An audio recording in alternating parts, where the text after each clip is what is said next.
Bismillah be oğlum.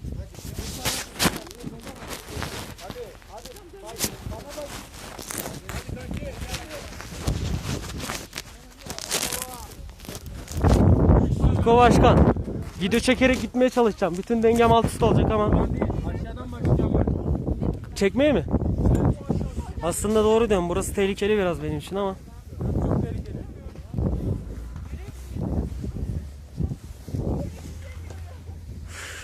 Ulan sistem bir şey de gözükmüyor.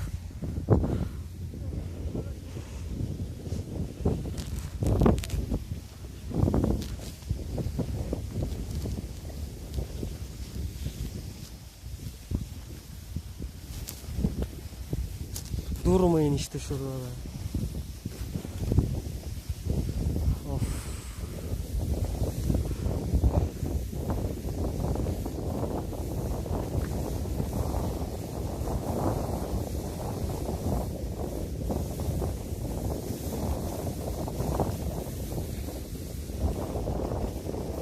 Ah. Sistem gözüküyor mu bilmiyorum kamera ama. Bu da bizim uzun parkurumuz. Baya öğrendik kaymayı. Tabii böyle abilerimiz de var. Uçuyorlar. Böyleleri de var. Müzikle geziyorlar. Ah. Kar sapanıyla daha yavaş inmeye çalışıyorum ben. Çünkü hızlandığım zaman dönüşleri falan alamıyorum.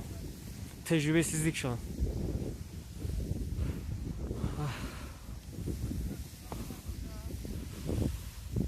Şu an sola ağırlık verdim ve sağ tarafa döndüm. İnanılmaz hızlandım şu an. Büyük ihtimalle şurada düşeceğim. Çünkü yer dümdüz olmadığı için karlar falan dengeni bozuyor. Mesela sağ ayak kalkıyor, düşüyorsun, havaya çıkıyorsun, bir şeyler oluyor falan. Şurası buz şu an. Geleceğimiz yer. Sesi belki duyarsınız şu an. Ya buzun içinden geçtim. Ah. Bacaklarım acıyor ya. Dengeyi sağlamaya çalıştığımız zaman böyle stres kırığı tarzı bir şeyler oluyor. Şu an burada yürüyeceğiz. Burada duruyoruz. Normalde baton dediğimiz sopalar var. Hızlanmamız için. Dönüşlerde işte ritmik dönüşler sağlamak için. Düzlüklerde. Ağzını sikim o ayağı örtene sokayım. Niye küfür ediyorsun reis ya? Video çekiyorum. Şimdi nasıl ayarlayacağım ben onu? O kadar da konuşma yapıyorum. Video ne çekiyorum? Yürüme kay. Neyse ne anlat. Vallahi bile ay yapacağım diye düşüyorum hep ya. Ay yapacağım diye düşüyorum. Sen bir hızlanıp bir A mı yapıyorsun? Bir normal duruş bir A mı? Evet. Abi Yapamıyorum ya. onu yaptığın zaman düşüyorsun ki düşmüşsün üstünden belli. Düştüm. Şeyden dolayı ya. Karlar var ya hani ezilmemiş. Dengeni onlar bozuyor senin. Neyse ben ne anlatıyordum? Ha batonlar. Alp disiplininde düzlüklerde hız kazanmak, dönüşlerde ritmik dönüşler sağlamak amacıyla kullanılıyor. Kuzey disiplininde ise neydi kanka, hatırlıyor musun kuzey disiplininde ne olduğunu? Ne işe yaradığını?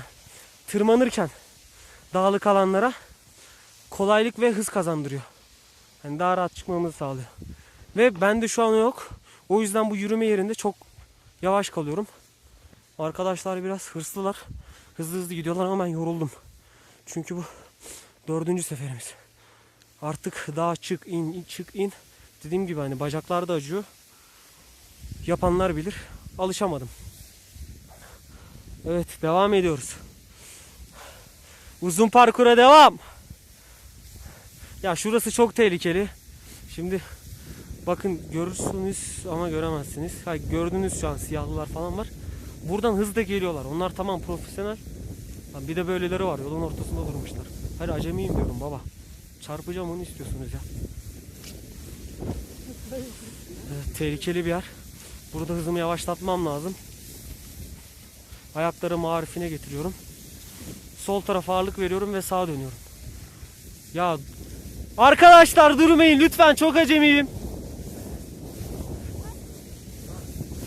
Ah geçtim. Ömer. Ömer çık oğlum.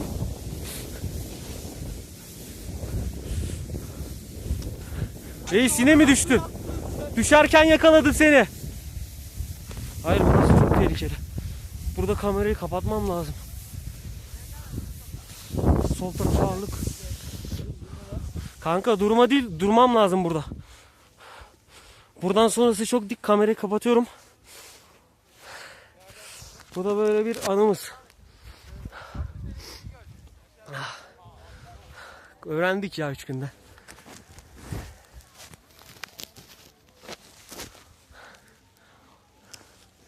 Yine düşenler.